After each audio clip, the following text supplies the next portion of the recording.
Both Sanford Police and Seminole County Schools believe today's shooting was an isolated incident.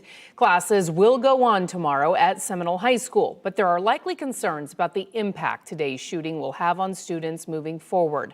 Our team coverage continues with News 6's Troy Campbell.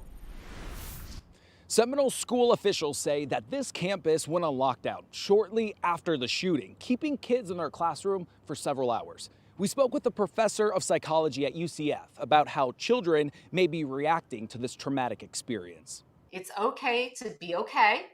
It's okay to not be okay. And it's okay if you're okay now and not okay later. UCF professor of psychology, Deborah Beidel, says students at Seminole High School will react differently to the same event. She says returning Thursday will likely affect many students. So I wouldn't be surprised if going back to school tomorrow, some kids felt a little bit of nervousness, or they might be thinking, or they even might have a startle reaction if they hear like a car backfire, because that sounds like a gunshot. Students were seen hugging their parents once the lockdown was lifted. We go through this constantly, and it's just not fair. Seminole High School senior Olivia Burke says her class was instructed to stand in the corner of the room and remain silent. I feel like it's so normalized. So we're constantly stuff is constantly happening like this every day.